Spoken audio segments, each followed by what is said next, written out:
दान देने के लिए धन नहीं है, कोई बात नहीं। हवन यज्ञ करने के लिए धन नहीं है, कोई बात नहीं। भंडारा करने के लिए धन नहीं है, कोई बात नहीं।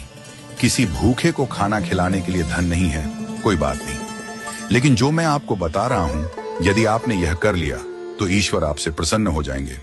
एक बार की बात है, एक गरीब महिला बस में चढ़ी।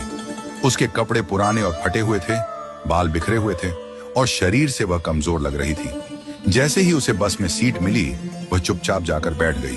कुछ ही देर में अगले स्टॉप पर एक वृद्ध महिला बस में चढ़ी।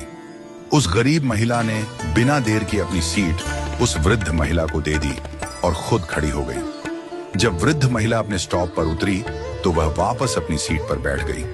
थोड़ी देर बाद एक छोटी बच्ची बस में चढ़ी। बच्ची को खड़ा देख उस महिला ने फिर से अपनी सीट दे दी और खुद खड़ी हो गई।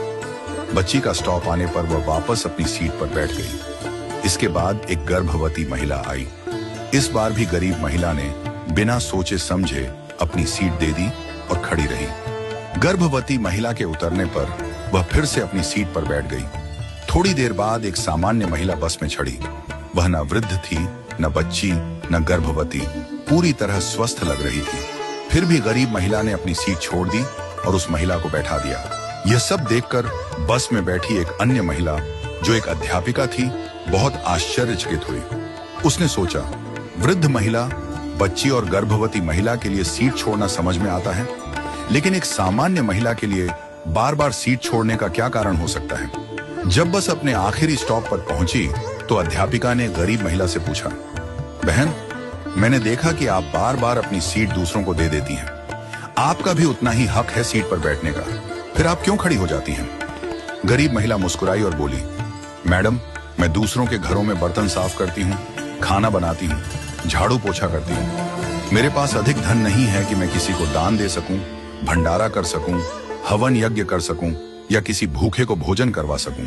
लेकिन मेरे पास मेरे कर्म हैं और मैं अपने कर्मों से दान करने की कोशिश करती हूँ। उसने आगे कहा, मेरे अच्छे कर्म ही मेरे ईश्वर के खाते में बैंक बैलेंस बढ़ा रहे हैं। इन्हीं कर्मों के कारण मेरा परिवार सुखी है।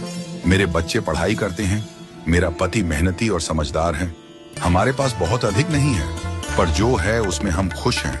जब मैं अपने आसपास देखती हूँ तो पाती हूँ कि लोग कितने दुखी हैं, लेकिन मेरे अच्छे कर्मों की वजह से दुख मेरे जीवन में नहीं आता। उस महिला की बातों से अध्यापिका की आंखों में आंसू आ गए। उसने कहा, मैं स्कूल में बच्चों को शिक्षा देती हूँ, पर आज असली शिक्षा तो तुमने मुझे दी है।